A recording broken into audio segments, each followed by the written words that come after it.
Jaya plus செய்திகளுக்காக கார்த்திகா பிரகாஷ். நான் தனியறையில் இருப்பதால் முகக்கவசம் அணியவில்லை. நீங்கள் கட்டாயம் முகக்கவசம் அணிந்து வெளியில் செல்லுங்கள். விரிவான செய்திகளை பார்ப்பதற்கு முன்னதாக தலைப்புச் செய்திகளை பார்க்கலாம். இந்தோனேஷியாவில் சக்தி வாய்ந்த நிலநடுக்கம். ரிக்டர் அளவுகோலில் 7.6 பதிவானதால் சுனாமி எச்சரிக்கை.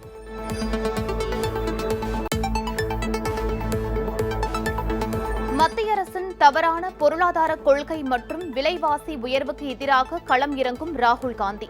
உத்தரப்பிரதேசத்தின் அமேதி தொகுதியில் வரும் 18ஆம் தேதி பிரியங்காவுடன் பாத யாத்திரைக்கு திட்டம்.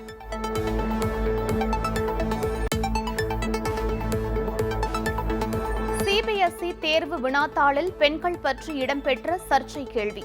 சிபிஎஸ்இ நிர்வாகத்திற்கு டெல்லி மகளிர் ஆணையம் நோட்டீஸ்.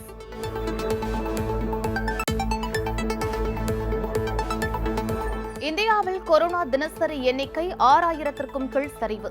மருத்துவமனையில் சிகிச்சை பெறுவோர் எண்ணிக்கையும் குறைகிறது.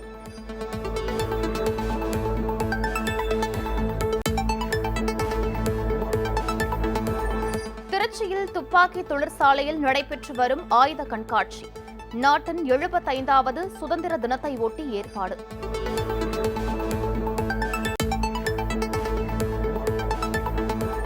ஸ்பெயினின் லா பால்மா தீவில் தொடர்ந்து சீற்றத்துடன் காணப்படும் எரிமலை.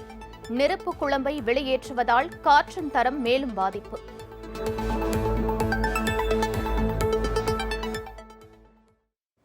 விரிவான செய்திகளை பார்க்கலாம். இந்தோனேஷியாவில் இன்று காலை சக்தி வாய்ந்த நிலநடுக்கம் ஏற்பட்டதை அடுத்து அங்கு சுனாமி எச்சரிக்கை விடுக்கப்பட்டுள்ளது. இந்த நிலநடுக்கத்தால் இந்தியாவுக்கு எந்த பாதிப்பும் இல்லை என்று தெரிவிக்கப்பட்டுள்ளது.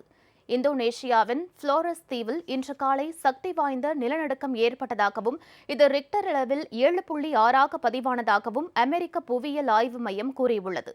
இந்த நிலநடுக்கமானது மௌமெரே பகுதியில் இருந்து 95 கிலோமீட்டருக்கு வடக்கே மையம் கொண்டிருந்ததாக தெரிவிக்கப்பட்டுள்ளது. பலத்த நிலநடுக்கத்தை அடுத்து இந்தோனேஷியாவில் சுனாமி எச்சரிக்கை விடுக்கப்பட்டுள்ளது. கடலில் சுனாமி அலைகள் எழும் என்று பசிபிக் சுனாமி மையம் எச்சரிக்கை விடுத்துள்ளது. இதனிடையே இந்தோனேஷியாவில் ஏற்பட்ட நிலநடுக்கத்தால் இந்தியாவுக்கு எந்த ஆபத்தும் இல்லை என இந்திய சுனாமி எச்சரிக்கை மையம் தெரிவித்துள்ளது.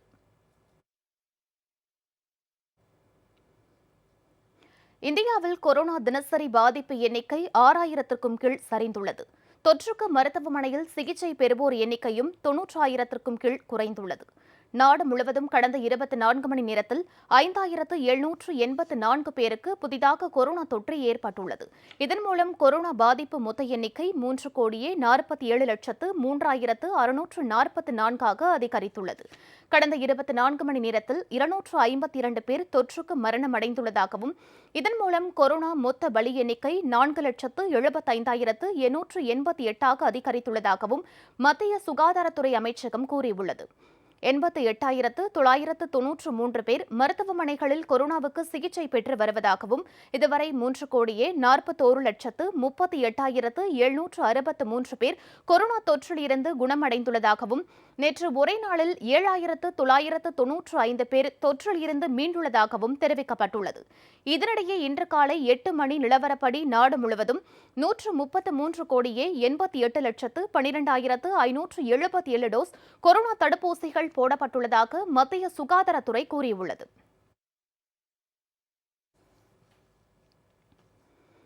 மத்திய அரசின் தவறான பொருளாதார கொள்கை, விலைவாசி உயர்வு உள்ளிட்டவற்றுக்கு எதிர்ப்பு தெரிவித்து உத்தரப்பிரதேசத்தின் அமேதி தொகுதியில் வரும் 18ஆம் தேதி திரு ராகுல் காந்தி பாத யாத்திரை செல்கிறார். இதில் திருமதி பிரியங்கா காந்தியும் பங்கேற்கிறார். நாட்டின் பொருளாதார சூழல், விலைவாசி உயர்வு, வேலையின்மை உள்ளிட்ட பிரச்சினைகளை முன்னிலைப்படுத்தி மத்திய அரசுக்கு எதிராக மக்கள் எழுச்சி திட்டம் என்ற பெயரில் நாடு முழுவதும் காங்கிரஸ் கட்சி விழிப்புணர்வு பிரச்சாரத்தை தொடங்கியுள்ளது. இதன் ஒரு பகுதியாக காங்கிரஸ் தலைவர் திருமதி சோனியா காந்தி, திரு ராகுல் காந்தி உள்ளிட்டோர் ராஜஸ்தான் மாநிலம் ஜெய்ப்பூரில் நேற்று முன்தினம் போராட்டம் நடத்தினர்.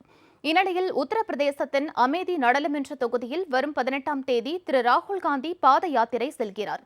நடந்து சென்று மக்களிடையே அவர் விழிப்புணர்வு பிரச்சாரம் மேற்கொள்கிறார். இந்நிகழ்ச்சியில் திருமதி பிரியங்கா காந்தியும் பங்கேற்கிறார். மாநிலங்களவையில் இருந்து 12 எம்பிக்கள் சஸ்பெண்ட் செய்யப்பட்டதை கண்டித்து எதிர்க்கட்சிகள் இன்று நாடாளுமன்ற வளாகத்தில் இருந்து விஜய் ஜோக்குக்கு பேரணியாக செல்ல திட்டமிட்டுள்ளனர். நாளை ஜந்தர் மந்தரில் ஆர்ப்பாட்டத்தில் ஈடுபட முடிவு செய்துள்ளனர். நாடாளுமன்ற குளிர்கால கூட்டத்தொடர் கடந்த 29ஆம் தேதி தொடங்கியது. கூட்டத்தொடரின் முதல் நாளிலேயே கடந்த மழைக்கால கூட்டத்தொடரில் மாநிலங்களவையில் கடும் அமளியில் ஈடுபட்ட 12 எதிர்க்கட்சி எம்பிக்களையும் இந்த குளிர்கால கூட்டத்தொடர் முழுவதும் இடைநீக்கம் செய்வதாக அறிவித்து அவைத் தலைவர் திரு வெங்கையா நாயுடு உத்தரவு பிறப்பித்தார். அதே நேரம் 12 எம்பிக்களும் மன்னிப்பு கோரினால் இடைநீக்க உத்தரவு திரும்ப பெறப்படும் என்று நாடாளுமன்ற விவகாரங்கள் துறை அமைச்சர் திரு பிரகலாத் ஜோஷி தெரிவித்தார். ஆனால் மன்னிப்பு என்ற பேச்சுக்கே இடமில்லை என எதிர்க்கட்சிகள் தெரிவித்துவிட்டன. மேலும் இடைநீக்க உத்தரவை திரும்ப பெற வலியுறுத்தி மக்களவையிலும் மாநிலங்களவையிலும் எதிர்க்கட்சி எம்பிக்கள் நாள்தோறும் அமளியில் ஈடுபட்டு வருவதால் நாடாளுமன்ற நடவடிக்கைகள் தொடர்ந்து முடங்கி வருகின்றன. இருந்தபோதிலும் எம்பிக்கள் இடைநீக்க உத்தரவில் மத்திய அரசு உறுதியாக உள்ளது. இந்நிலையில் இன்று எதிர்க்கட்சி எம்பிக்கள் நாடாளுமன்ற வளாகத்தில் இருந்து விஜய் ஜோக்குக்கு பேரணியாக செல்ல திட்டமிட்டுள்ளனர். எதிர்க்கட்சித் தலைவர்கள் நாளை ஜந்தர் மந்தரில் ஆர்ப்பாட்டத்தில் ஈடுபட முடிவு செய்துள்ளனர். இந்த பேரணி மற்றும் போராட்டத்திற்கு பாஜக கடும் கண்டனம் தெரிவித்துள்ளது. சிபிஎஸ்இ தேர்வு வினாத்தாளில் பெண்களை இழிவுபடுத்தும் வகையில் கேள்வி கேட்கப்பட்டிருந்தது தொடர்பாக சிபிஎஸ்இ நிர்வாகத்திற்கு டெல்லி மகளிர் ஆணையம் நோட்டீஸ் அனுப்பியுள்ளது. சிபிஎஸ்இ 10ஆம் வகுப்பு ஆங்கில தேர்வில் இடம்பெற்றிருந்த ஒரு கேள்வியில் கணவனின் பேச்சை கேட்டால்தான் குழந்தைகளின் கீழ்ப்படிதலை தாயால் பெற முடியும், குழந்தைகள் மீதான பெற்றோரின் அதிகாரத்தை பெண் விடுதலையை அளித்து விடுகிறது, குடும்ப பிரச்சினைகளுக்கு பெண்கள் சுதந்திரம் பெறுவதுதான் காரணம் என்பன போன்ற கருத்துகள் இருந்ததாக குற்றச்சாட்டு எழுந்தது. இதற்கு பல்வேறு தரப்பில் இருந்தும் கண்டனங்கள் எழுந்தன. மத்திய அரசு உடனடியாக மன்னிப்பு கேட்க வேண்டும் என்றும் தேர்வில் இதுபோன்ற கேள்வி எப்படி இடம்பெற்றது என விசாரணை நடத்த வேண்டும் என்றும் திருமதி சோனியா காந்தி வலியுறுத்தினார். இந்த நிலையில் கடந்த சனிக்கிழமை நடைபெற்ற 10ஆம் வகுப்பு ஆங்கில தேர்வில் கேட்கப்பட்ட சர்ச்சைக்குரிய கேள்வி நீக்கப்படுவதாகவும் அந்த கேள்விக்கான முழு மதிப்பெண் அனைத்து மாணவர்களுக்கும் வழங்கப்படும் என்றும் தேர்வில் அந்த கேள்வி இடம்பெற்றது தொடர்பாக உரிய நடவடிக்கை எடுக்கப்படும் என்றும் சிபிஎஸ்இ நேற்று அறிவித்தது. இருப்பினும் இந்த விவகாரத்தில் மத்திய அரசு மன்னிப்பு கோர வேண்டும் என எதிர்க்கட்சிகள் வலியுறுத்தி வருகின்றன. இந்நிலையில் பாலின பாகுபாட்டை ஊக்குவிக்கும் வகையில் கேட்கப்பட்ட கேள்வி தொடர்பாக எடுக்கப்பட்ட நடவடிக்கைகள் குறித்து அறிக்கை அளிக்க சிபிஎஸ்இ நிர்வாகத்திற்கு டெல்லி மகளிர் ஆணையம் நோட்டீஸ் அனுப்பியுள்ளது. பிறந்த நாளன்று வாழ்த்து தெரிவித்த அனைவருக்கும் நெஞ்சார்ந்த நன்றியை தெரிவித்துக் கொள்வதாக கழக பொதுச் செயலாளர் திரு டிடிவி தினகரன் குறிப்பிட்டுள்ளார்.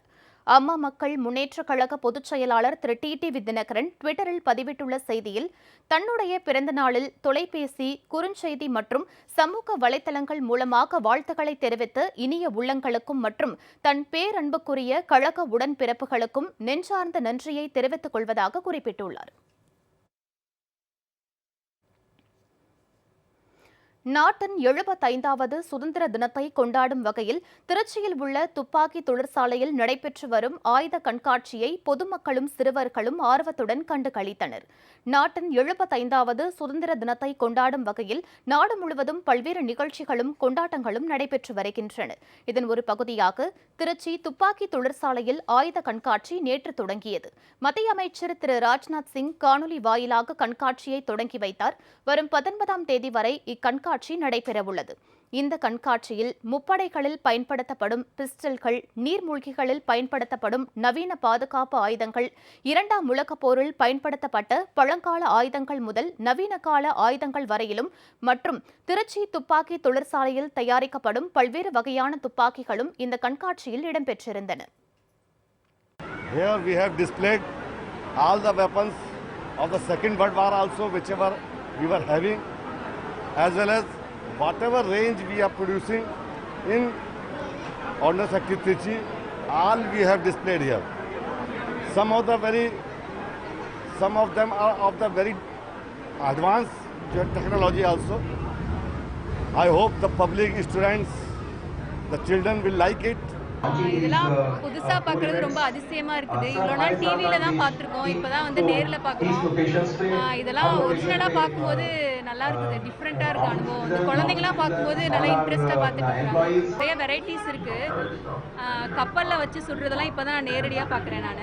ஒரு இருக்கு, அதிசயமா பார்க்குற மாதிரி இருக்கு, எல்லாமே நல்லா இருக்கு. நிறைய வெரைட்டிஸ் ஆஃப் கன்ஸ் இதில் இருக்கு. மிஷின் கன்ஸு, பழைய காலத்து பிஸ்டலு, பெரிய பெரிய புல்லட். பின்னாடி பார்த்தீங்கன்னா ஒரு பெரிய புல்லட் இருக்கு. கிட்டத்தட்ட அது ஒரு புல்லட் மட்டுமே ஒரு 4 கிலோ 5 கிலோ இருக்கும் போட்டிருக்கு. அந்த மாதிரி டிஃப்ரெண்டான புல்லட்ஸ்லாம் இங்கே வச்சிருக்காங்க. முன்னாடி வந்து செல்ஃபி பாயிண்ட்னு ஒன்று கொடுத்து இந்த காலத்து பசங்களுக்கு இது மேலே ஒரு ஈர்ப்பை வந்து உண்டாக்குறாங்க இனிஷியலாக. இந்த மாதிரி ஒரு எக்ஸ்போ வந்து அடிக்கடிக்கு வந்தால் நல்லாயிருக்கும். என்ன காரணம் அப்படின்னாக்கா, பசங்களுக்கு அப்போ தான் வந்து இந்த நாட்டுப்பற்று, இந்த மிலிட்ரினா என்ன, அவங்க எவ்வளோ கஷ்டப்படுறாங்க, அந்த கஷ்டங்கள்லாம் தெரியும். இந்த கன்ஸ்லாம் பார்த்ததுல ஒரு புது ஃபீல் இருந்துச்சு. ஆக்சுவலி எப்படின்னா, எப்படி லோட் பண்ணுறது, எப்படி கன்னில் அந்த புல்லட் போடுறது, அதெல்லாம் நல்லா இருந்துச்சு. கேட்க ஒரு புது எக்ஸ்பீரியன்ஸாக இருந்துச்சு. இதை பார்த்து சில பேருக்கு கூட இன்ஸ்பயர் ஆகும், நேவிக்கு போகிறதுக்கு, ஆர்மிக்கு போகிறதுக்கு. அந்த மாதிரி நல்லா இருந்துச்சு. I saw all the rifles. It is so nice. I saw one rifles and it's amazing to see.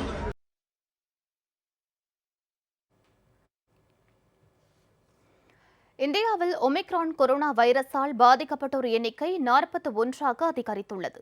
Corona வைரஸின் உருமாறிய புதிய வகை வைரஸ் ஒமிக்ரான் 50க்கும் மேற்பட்ட நாடுகளில் பரவியுள்ள நிலையில் இந்தியாவின் மகாராஷ்டிரா, குஜராத், ராஜஸ்தான், கர்நாடகா, ஆந்திரா, கேரளா, டெல்லி, சண்டிகர் ஆகிய மாநிலங்களில் பரவியுள்ளது.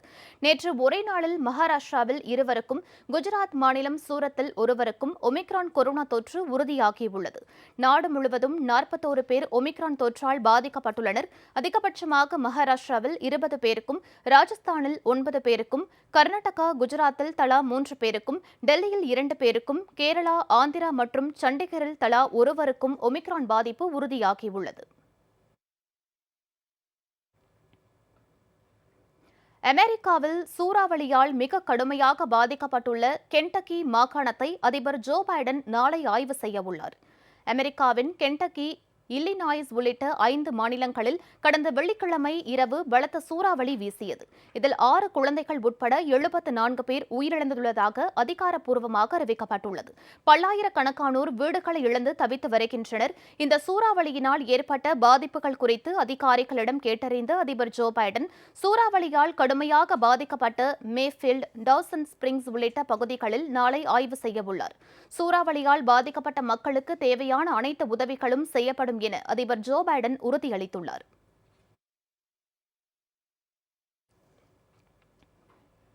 ஸ்பெயினின் லா பால்மா தீவில் உள்ள எரிமலை அதிக சீற்றத்துடன் நெருப்பு குழம்பை வெளியேற்றுவதால் அங்கு காற்றின் தரம் மோசமடைந்துள்ளது. லா பால்மா தீவில் உள்ள கும்ரே வியாஜா எரிமலை கடந்த செப்டம்பர் மாதம் 19ஆம் தேதியில் இருந்து நெருப்பு குழம்பை வெளியிட்டு வருகிறது. நேற்று அதிகளவில் சாம்பல் வெளியேறியதால் காற்றில் சல்பர் டை ஆக்சைடின் அளவு அதிகரித்து காற்றின் தரம் குறைந்தது. இதனைத் தொடர்ந்து பொதுமக்கள் வீட்டை விட்டு வெளியே வர வேண்டாம் என எச்சரிக்கை விடுக்கப்பட்டது. பல அடி உயரத்திற்கு சாம்பல் மேடு போல் குவிந்திருந்ததால் பொதுமக்கள் மிகுந்த சிரமத்திற்கு ஆளாகினர். வைகுண்ட ஏகாதசியை ஒட்டி புகழ்பெற்ற ஸ்ரீரங்கம் ரெங்கநாதர் சுவாமி கோவிலில் இன்று அதிகாலை சொர்க்கவாசல் திறப்பு நிகழ்ச்சி விமர்சையாக நடைபெற்றது. 108 வைணவ திருத்தலங்களில் முதன்மையானதும் பூலோக வைகுண்டம் என்று போற்றப்படுவதுமான திருச்சி ஸ்ரீரங்கம் ரெங்கநாதர் சுவாமி ஆலயத்தில் ஆண்டுதோறும் வைகுண்ட ஏகாதசி திருவிழா பகல் 10 திருமொழி, ரா 10 திருவாய்மொழி என கொண்டாடப்படுகிறது. பகல் 10 திருமொழி நிறைவுற்று வைகுண்ட ஏகாதசியின் முக்கிய நிகழ்வான சொர்க்கவாசல் திறப்பு இன்று அதிகாலை நடைபெற்றது. மூலஸ்தானத்தில் இருந்து புறப்பட்ட நம்பெருமாள் ரத்தின அங்கி அணிந்து பரமபத வாசல் எனப்படும் சொர்க்கவாசல் கதவை திறந்து சென்றார்.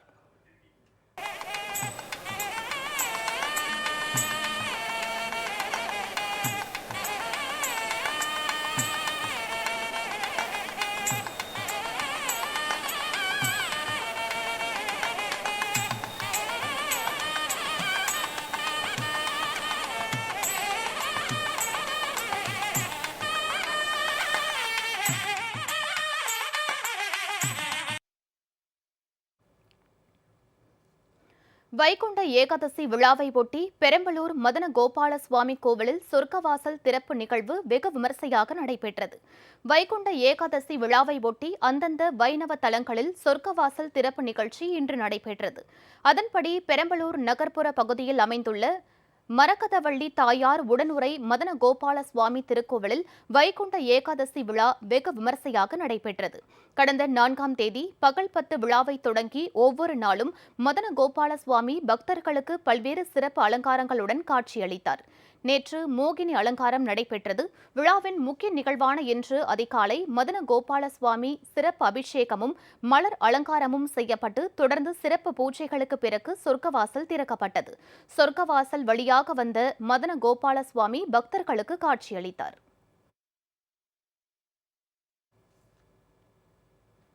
கன்னியாகுமரி மாவட்டத்தில் கடந்த 2004ஆம் ஆண்டில் சுனாமியின் போது பாதிக்கப்பட்ட கோவளம் கடற்கரை கிராம மக்களுக்கு கட்டிக் கொடுத்த சுனாமி குடியிருப்பு இடங்களை நிலத்தின் உரிமையாளர் தற்போது கைப்பற்ற நினைப்பதை கண்டித்து மாவட்ட ஆட்சியர் அலுவலகம் முன்பு பாதிக்கப்பட்ட மீனவ மக்கள் ஆர்ப்பாட்டத்தில் ஈடுபட்டனர். கன்னியாகுமரி மாவட்டத்தில் கடந்த 2004ஆம் ஆண்டில் ஏற்பட்ட சுனாமியின் போது வீடுகளை இழந்த கடற்கரை கிராம மக்களுக்கு அரசு நேரடியாகவும் தொண்டு நிறுவனங்கள் மூலமாகவும் சுனாமி குடியிருப்பு வீடுகளை கட்டிக் கொடுத்தது. கோவளம் கடற்கரை கிராமத்தில் சுமார் 50 குடும்பங்களுக்கு சுனாமி வீடுகள் கட்டிக் கொடுக்கப்பட்டன. இந்த வீடுகள் கட்டப்பட்ட போது தலா ஒரு வீட்டிற்கு 50,000 ரூபாயை பாதிக்கப்பட்ட மக்களிடம் பெற்றுக் கொண்டனர். ஆனால் நிலத்தின் உரிமையாளர் தற்போது நீதிமன்றம் மூலம் அணுகி அந்த இடத்தை கைப்பற்ற முயற்சி செய்வதாக பாதிக்கப்பட்ட மக்கள் வேதனை தெரிவித்துள்ளனர். 2004ஆம் வருஷத்துல சுனாமியால பாதிக்கப்பட்ட மக்களுக்கு தொண்டு நிறுவனம் வழியா ஊர்ல இருந்து வீடு கட்டி தருவேன்னு சொல்லி எங்கிட்ட அந்த 2005ஆம் வருஷம் ஒரு வீட்டுக்கு 50,500 ரூபா வச்சு ஊர்ல இருந்து வாங்கினாங்க. அப்பவுமே எங்களுக்கு வீடு வச்சு தந்து 2006ஆம் வருஷம் எங்களை எல்லாரையும் குடியேற சொல்லி நாங்கள் அந்த வீட்டில் வந்து குடியேறி இப்போ 16 வருஷம் ஆகுது. இப்போ வந்து நில உரிமையாளர் வந்து அந்த அந்த வீட்டுக்கு அந்த இடத்துக்காக கேஸ் போட்டிருக்கதாகவும் அந்த இடத்த நீங்கள் காலி பண்ணி கொடுக்கணும் அப்படின்னு ஊர்லன்னு சொல்கிறாங்க. ஆனால் என்ன பிரச்சனைனா ஊர்ல இருந்து அந்த இடத்துக்காக இதுவரைக்கும் எந்த பணமும் கட்டலனும் அவர் மாவட்ட நீதிமன்றத்தில் வழக்கு தொடுத்திருக்காரு. அதனால அந்த இடத்த நீங்கள் காலி பண்ணி கொடுக்கணும். ஆனால் நாங்கள் அப்போவே அந்த இடத்துக்குள்ள மதிப்புக்குள்ள பணத்தை விட அதிகமாகவே இந்த ஊருக்கு கொடுத்தாச்சு. ஆனால் இப்போ எங்களை காலி பண்ண சொன்னால் நாங்கள் எங்கே போவோம்? எங்களுக்கு சரியான ஒரு பதிலும் இல்லை. எங்கள் குடியிருப்புகளுக்கு பாதிப்பும் ஏற்படுது. அதனால எங்களுக்கு நீங்கள் அதை நீக்கி எங்களுக்கு நல்லபடியாக எங்கள் குடியிருப்பை நீங்கள் வாங்கி தரணும்னு நாங்கள் இந்த கலெக்டர் ஆஃபீஸ் பக்கத்தில்.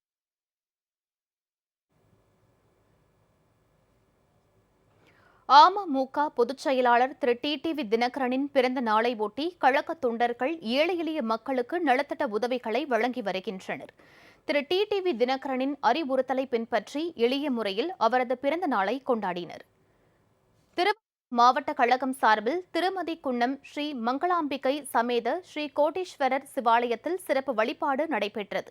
திருவாரூர் மாவட்ட கழக செயலாளர் எஸ் காமராஜ் வழிகாட்டுதலின்படி நடைபெற்ற இந்நிகழ்ச்சியில் ஸ்ரீ கோட்டீஸ்வரர் மற்றும் ஸ்ரீ மங்களாம்பிகை அம்மனுக்கு மஞ்சள், பால், தயிர், சந்தனம் உள்ளிட்ட நறுமண பொருட்களை கொண்டு சிறப்பு அபிஷேக ஆராதனை நடைபெற்றது. இதனைத் தொடர்ந்து சிவபெருமானுக்கு சகஸ்ரநாம அர்ச்சனையும் அம்மனுக்கு லலிதா சகஸ்ரநாம அர்ச்சனையும் மகா தீபாராதனையும் நடைபெற்றது. இதில் கழக ஆட்சி மன்ற குழு உறுப்பினரும் கழக இளம்பெண்கள் பாசறை இணைச் செயலாளருமான டி செங்கோடி உள்ளிட்ட நகர ஒன்றிய கழக நிர்வாகிகள் கலந்து கொண்டனர்.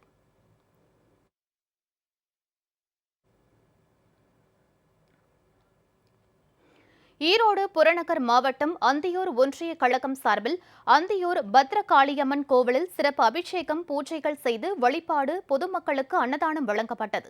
தொடர்ந்து பொதுமக்களுக்கு இனிப்புகள் மற்றும் அன்னதானம் வழங்கப்பட்டது. இதில் ஒன்றிய செயலாளர் திரு கருப்பசாமி, பொதுக்குழு உறுப்பினர் திரு அபிநயம் தங்கராசு, ஒன்றிய துணை செயலாளர் திரு குருசாமி, ஊராட்சி செயலாளர்கள் உள்ளிட்ட ஏராளமான கழக நிர்வாகிகள் பங்கேற்றனர். தூத்துக்குடி கிழக்கு ஒன்றிய செயலாளர் இசக்கிமுத்து ஏற்பாட்டின் பேரில் சவேரியார்புரத்தில் உள்ள ஏமி கார்மிகேல் முதியோர் இல்லம் மற்றும் சிலுவைப்பட்டியில் உள்ள முதியோர் இல்லம் ஆகிய இடங்களில் 100 பேருக்கு காலை உணவு வழங்கப்பட்டது. முன்னதாக சிறப்பு பிரார்த்தனை நடைபெற்றது. மாவட்ட சிறுபான்மை பிரிவு செயலாளர் சிலுவை ராஜா உட்பட பலர் இதில் கலந்து கொண்டனர். விருதுநகர் மத்திய மாவட்ட அம்மா மக்கள் முன்னேற்ற கழகம் சாத்தூர் கிழக்கு ஒன்றிய கழகம் சார்பில் ஒன்றிய கழக செயலாளர் திரு மாரி பாண்டியன் தலைமையில் கழக நிர்வாகிகள் மற்றும் தொண்டர்கள் RR நகரில் உள்ள மேல்மருவத்தூர் ஆதிபராசக்தி திருக்கோவிலில் சிறப்பு பூஜை செய்து ஆதரவற்ற முதியோர்களுக்கு அன்னதானம் வழங்கினர். இந்நிகழ்ச்சியில் ஒன்றிய கழக நிர்வாகிகள் மற்றும் கிளை கழக செயலாளர்கள், தொண்டர்கள் ஏராளமானோர் கலந்து கொண்டனர். நீலகிரி மாவட்ட கழக செயலாளர் எஸ் கலைச்செல்வன் தலைமையில் குன்னூர் லாலி அரசு மருத்துவமனையில் உள்ள நோயாளிகளுக்கு உணவுப் பொருட்கள் வழங்கப்பட்டன. கழக அமைப்பு செயலாளர் தேனாடு லட்சுமணன், மாவட்ட கழக துணை செயலாளர் சிவக்குமார், குன்னூர் நகர செயலாளர் சையத் முபாரக், மாவட்ட வழக்கறிஞர் பிரிவு செயலாளர் ராஜ்குமார் உள்ளிட்ட நிர்வாகிகள் பங்கேற்றனர். நாகப்பட்டினம் அம்மா மக்கள் முன்னேற்ற கழகம் சார்பில் புதிய பேருந்து நிலையத்தில் நடைபெற்ற நிகழ்ச்சியில் மாவட்ட கழக செயலாளர் RCM மஞ்சுளா சந்திரமோகன் தலைமையில் பொதுமக்களுக்கு இனிப்புகள் வழங்கப்பட்டன. இதில் மாவட்ட, ஒன்றிய, நகர, பேரூர் கழக நிர்வாகிகள், தொண்டர்கள் கலந்து கொண்டனர்.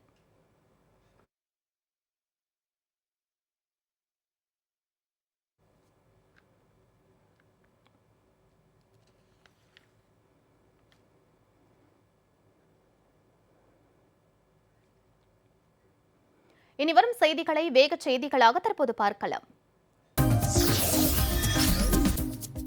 தமிழகத்தில் மேலும் 657 பேருக்கு கொரோனா தொற்று உறுதி செய்யப்பட்டுள்ளது. ஒரே நாளில் 12 பேர் கொரோனா பாதிப்பால் உயிரிழந்தனர்.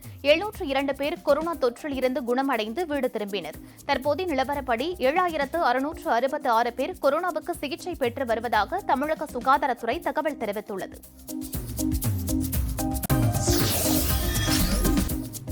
தமிழகம் உள்ளிட்ட மாநிலங்களில் பொது இடங்களுக்கு வர கொரோனா தடுப்பூசி கட்டாயமாக்கப்படுவதாக உச்சநீதிமன்றத்தில் வழக்கு தொடரப்பட்டுள்ளது. நீதிபதி எல் நாகேஸ்வர ராவ் தலைமையிலான அமர்வில் இவ்வழக்கு விசாரணைக்கு வந்தது. அப்போது இவ்வழக்கில் பதிலளிக்க தமிழக அரசுக்கு உச்சநீதிமன்றம் நோட்டீஸ் அனுப்பியது. இதேபோல் மகாராஷ்டிரா, மத்திய பிரதேசம், டெல்லி அரசுகளுக்கும் நோட்டீஸ் அனுப்பிய நீதிமன்றம் வழக்கு விசாரணையை ஒத்திவைத்துள்ளது.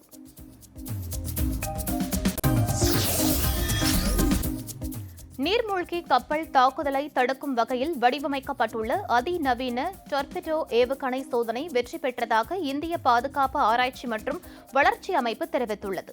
ஒடிஷா மாநிலம் பாலசோர் கடற்கரையில் நடந்த இந்த சோதனையில் இலக்கை திட்டமிட்டபடி டொர்பிடோ ஏவுகணை தாக்கி அளித்ததாக தெரிவிக்கப்பட்டுள்ளது. இந்த டொர்பிடோ ஏவுகணை விரைவில் கடற்படை நீர்மூழ்கி கப்பலில் பொருத்தப்படும் எனவும் DRDO அமைப்பு குறிப்பிட்டுள்ளது.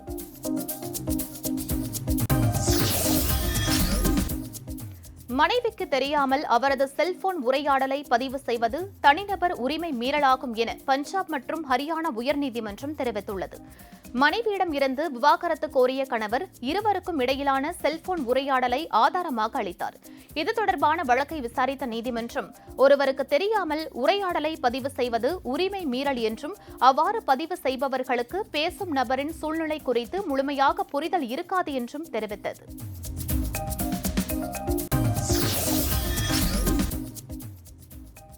சென்னை நேரு உள் விளையாட்டு அரங்கத்தில் நடைபெற்று வரும் தேசிய அளவிலான கூடைப்பந்து போட்டியில் பல்வேறு மாநிலங்களைச் சேர்ந்த வீரர்கள் பங்கேற்றுள்ளனர்.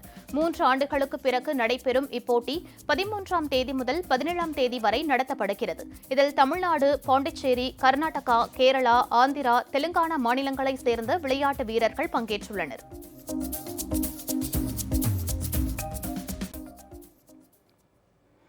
ஸ்ரீரங்கத்தில் சொர்க்கவாசல் திறப்பு ஆண்டுதோறும் மார்கழி மாதத்தில் நடைபெறும் நிலையில் 19 ஆண்டுகளுக்கு பிறகு இந்த ஆண்டு கார்த்திகை மாதத்தில் சொர்க்கவாசல் திறப்பு நடைபெற்றுள்ளது ஏன்?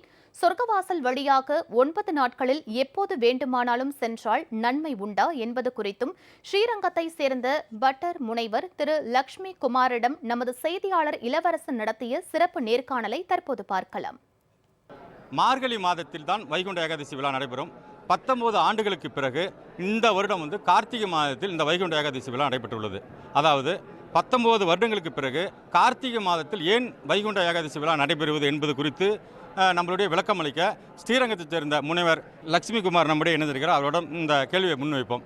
இந்த வருடம் 19 வருடங்களுக்கு பிறகு இந்த வைகுண்ட ஏகாதசி விழா, சொர்க்க திறப்பு விழா இந்த கார்த்திகை மாதத்தில் நடக்குது. இதற்கு என்ன காரணம்? அதை பற்றி விளக்கம். இந்த கோவில் திருவிழாக்கள்லாம் நீங்கள் சொன்ன மாதிரி வருடம் முழுவதுமாக திருவிழாக்கள் உண்டு. அந்த திருவிழாக்கள் எப்படி நிர்ணயம் பண்ணுகிறார்கள்னா, தை மாதத்து புனர்வசு நட்சத்திரம், தை மாதத்தில் புனர்பூச நட்சத்திரத்தில் இந்த கோவிலில் தேர் நடக்கணும். அதுதான் இந்த கோவிலுக்கு முக்கியமான ஒரு திருநாள். அதை கணக்கு பண்ணி தான் மிச்ச திருநாள்கள்லாம் கணக்கு பண்ணுறது அப்படிங்கிறத இந்த வழக்கம் இந்த கோவிலில் இருந்துகிட்ருக்கு. அந்த மாதிரி இந்த வருஷம் 19 வருஷத்துக்கு ஒரு தடவை இது மாதிரி சம்பவிக்கிறது. இந்த வருஷம் இது தை ஆரம்பிக்கிறச்சேயே புனர்வசு நட்சத்திரம் வந்துடுறதுனால அன்றைக்கி தேர் உற்சவம் கொண்டாட வேண்டிய நிர்பந்தம் இருக்குது. அதுக்கு இடைஞ்சல் இல்லாத அதுக்கப்படி மிச்ச திருநாட்களை மாற்றிக்கிறதுங்கிற வழக்கம் இருக்கிறதுனால இந்த தடவை கார்த்திகை மாதத்துலேயே அந்த திருநாளை கொண்டாடுறோம். அதனால தான் இந்த வருஷம் முன்னாடி வந்திருக்கு. தினந்தோறும் வந்து பக்தர்கள் வந்து சொர்க்கவாசலை காண வந்து பல்வேறு ஏற்பாடுகள் வந்து கோயில் சார்பாக ஏற்பாடு செய்யப்பட்டுள்ளது. குறிப்பாக தினமும் காலை 7 மணி முதல் இரவு 10 மணி வரை சொர்க்கவாசல் மூலவர் சேவை உண்டு. அதே போல் மதியம் 1 மணியிலிருந்து இரவு 10 மணி வரை சொர்க்கவாசலை கடந்து செல்லலாம். அதே சமயத்தில் வந்து கோயிலுக்கு வரும் பக்தர்கள் வந்து காலை 7 மணிக்கு வர வேண்டும். அதேமாரி இரவு வந்து 8 மணிக்கு மேல் பக்தர்கள் கோயிலுக்குள் அனுமதிக்கப்பட மாட்டார்கள். இப்படி பல்வேறு விதிமுறைகள் வந்து தற்போது கோயில் நிர்வாகத்தால் விதிக்கப்பட்டுள்ளது. இதற்கெல்லாம் காரணம் வைரஸ் தொற்று காரணமாக பக்தர்கள் வந்து வைரஸ் தொற்றால் பாதிக்கப்படக்கூடாது என்பதற்காக இந்த 10 நாட்களுக்கு மட்டும் இந்த நடைமுறை வைத்துள்ளது. ஆகையால் பக்தர்கள் அனைவரும் இந்த 10 நாட்களில் ஏதாவது ஒரு நாள் வந்து நம்பெருமாளை வணங்கி செல்ல வேண்டும் என்பதே அனைவரின் விருப்பமாக உள்ளது. ஜெயா பிளஸ் செய்திகளுக்காக ஸ்ரீரங்கம் ஆயிரங்கால் மண்டபத்திலிருந்து ஒளிப்பதிவாளர் கணேஷ்குமாருடன் இளவரசன். அடுத்தடுத்த நிகழ்வுகளுக்கு தொடர்ந்து பாருங்கள் ஜெயா பிளஸ் தொலைக்காட்சியை.